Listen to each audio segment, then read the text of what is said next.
ఈరోజు ఆంధ్రప్రదేశ్లో చిన్న చిన్న వర్క్స్ చేసినటువంటి కాంట్రాక్టర్లు నాయకులు వారందరికీ శుభవార్త.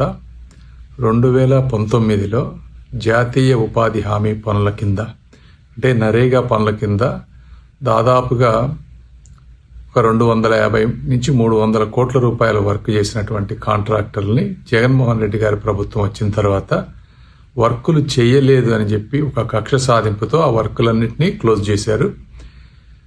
అప్పటి నుంచి సాఫ్ట్వేర్ కూడా అంతా మారిపోయింది. గత 6 సంవత్సరాలుగా వారికి పెండింగ్ బిల్లులు రాలేదు. అయితే కూటమి ప్రభుత్వం వచ్చిన తర్వాత మళ్ళీ ఆ పాత సాఫ్ట్వేర్ అంతా తీసుకొచ్చి సెంట్రల్ గవర్నమెంట్లో ఉన్నటువంటి రూరల్ డెవలప్మెంట్ అధికారులు, స్టేట్ గవర్నమెంట్ అధికారులు కోఆర్డినేట్ చేసుకొని ఆ వర్క్స్ అన్నీ ఈరోజు రీఓపెన్ చేశాం. ఇక్కడ ఈ వర్కులకు సంబంధించి 180 కోట్ల రూపాయలు పెండింగ్ సెంట్రల్ గవర్నమెంట్ నుంచి స్టేట్ గవర్నమెంట్కి వస్తుంది. స్టేట్ గవర్నమెంట్ కొంత మ్యాచ్ చేసి ఈ పెండింగ్ బిల్లులన్నీ కూడా వితిన్ 30 డేస్లో కాంట్రాక్టర్లందరికీ వెళ్లే విధంగా ఈ రోజున నిర్ణయం తీసుకున్నారు మా రూరల్ డెవలప్మెంట్ నుంచి.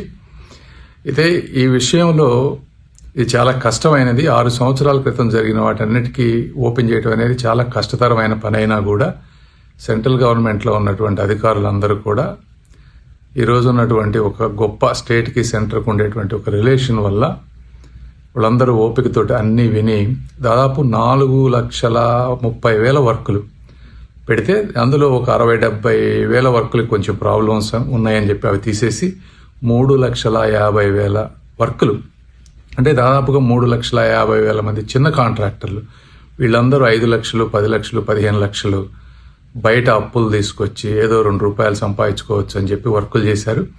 ఒక కక్ష సాధింపు ధోరణితోటి 6 సంవత్సరాలు వాళ్ళని ఇబ్బంది చేశారు. అయితే ఈ విధంగా నేను ఒకటే చెప్పదలుచుకున్నాను, ఎప్పుడు కక్ష సాధింపుతో జగన్మోహన్ రెడ్డి గారు ఎవరైనా కూడా ఏమీ సాధించలేరు. ధర్మం అనేది అంతిమంగా విజయం సాధిస్తుంది. ఎవరైతే వర్కులు చేశారో వాళ్ళందరికీ ఈ రోజున కూటమి ప్రభుత్వం డబ్బులు ఇచ్చేటువంటి పరిస్థితి. దీనివల్ల మీరు సాధించింది ఏమీ లేదు. కేవలం చరిత్రలో ఈ విధంగా కక్ష సాధింపు వ్యక్తిలాగా కూటమి ప్రభుత్వం వచ్చిన తర్వాత మేము కూడా జగన్మోహన్ రెడ్డి గారి ప్రభుత్వంలో చేసిన ప్రతి వర్క్కి అన్ని బిల్లులు పే చేసాం ప్రయారిటీ బేసిస్ మీద. ముందెవరు చేస్తే వాళ్ళకి ఎటువంటి కక్ష సాధింపు జరగలేదని కూడా మీ అందరికీ తెలియజేస్తా ఉన్నాం. ఏదేమైనప్పటికీ ఈ కార్యక్రమాన్ని కోఆర్డినేట్ చేసినటువంటి పవన్ కళ్యాణ్ గారు, వాళ్ళ అధికారులు, మా డిపార్ట్మెంట్ అధికారులు, అదేవిధంగా చాలామంది మా ఎంపీలు కూడా దీని గురించి కన్సర్న్ చూపించి ఫాలో అప్ చేశారు. మా ముఖ్యమంత్రి గారు నారా లోకేష్ గారు పదే వీరి గురించి ఫాలో అప్ చేశారు. ఏదేమైనప్పటికీ ఈ రోజున 180 కోట్లు సెంట్రల్ నుంచి పెండింగ్ బిల్లులన్నీ కూడా క్లియర్ అవటం అనేది చాలా ఆనందంగా ఉంది.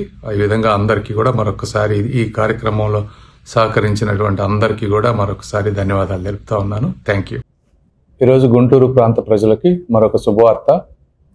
ఆయుష్ మినిస్ట్రీ నుంచి central institute of yoga and naturopathy research ఇన్స్టిట్యూట్తో పాటు ఒక 100 bed hospital plus staff quarters 15 ఎకరాల స్థలంలో 94 కోట్ల రూపాయలతోటి, అది కూడా 100% సెంట్రల్లీ ఫండెడ్ డబ్బుతోటి నడింపాలెం విలేజ్ ప్రత్తిపాడు మండలంలో ఈరోజు central government, union government approve చేసింది. ఇది కూడా యాక్చువల్గా గత ప్రభుత్వంలో జగన్మోహన్ రెడ్డి గారి ప్రభుత్వంలోనే దీనికి అక్కడ పెట్టాలని చెప్పి శాంక్షన్ వచ్చినా కూడా స్టేట్ గవర్నమెంట్ నుంచి ల్యాండ్ ఇవ్వకుండా ప్రొసీజర్లు ఫాలో అవ్వలేదు కాబట్టి అది ఆగిపోయే పరిస్థితి, క్యాన్సిల్ అయ్యే పరిస్థితి ఉంటే దీన్ని మేము ఐడెంటిఫై చేసి 15 ఎకరాల ల్యాండ్ని ఇచ్చి దీన్ని ఈరోజు తీసుకోగలిగాం. కాబట్టి ఇది ఈరోజు గుంటూరు ప్రాంతంలో యోగా అనేది శ్రీ నరేంద్ర మోదీ గారికి చాలా ఇష్టమైనటువంటి సబ్జెక్టు. న్యాచురోపతి, యోగా, ఆయుర్వేదిక్ అనేది ఇవి కూడా ప్రమోట్ చేయటానికి ఇందులో వచ్చి హాస్పిటల్ ద్వారా వచ్చేవి వైట్ రేషన్ కార్డు ఉన్న వాళ్ళకి, పావర్టీ లైన్ కంటే కింద ఉన్న వాళ్ళందరికీ ఫ్రీగా సర్వీసెస్ ఉంటున్నాయి. అదేవిధంగా మిడిల్ క్లాస్ వాళ్ళకి మినిమల్ ఛార్జెస్తో ఇందులో సర్వీసెస్ వస్తాయి.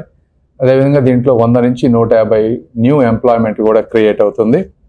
కాబట్టి ఈ హాస్పిటల్ని మా ప్రాంతానికి శాంక్షన్ చేసినటువంటి ఆయుష్ మినిస్ట్రీ ప్రతాప్రావు జాదవ్ గారికి అదేవిధంగా ఈ ప్రోగ్రామ్ని ఇనిషియేట్ చేసినటువంటి శ్రీ నరేంద్ర మోదీ గారికి, మా నాయకులైనటువంటి శ్రీ నారా చంద్రబాబు నాయుడు గారికి, పవన్ కళ్యాణ్ గారికి, లోకేష్ గారికి, మా ప్రాంత ఎమ్మెల్యేలకు, ముఖ్యంగా మా స్టాఫ్ ఇది ఫాలో అప్ చేసిన వారికి అందరికీ కూడా మరొకసారి ధన్యవాదాలు తెలుపుతా ఉన్నాం. Thank you.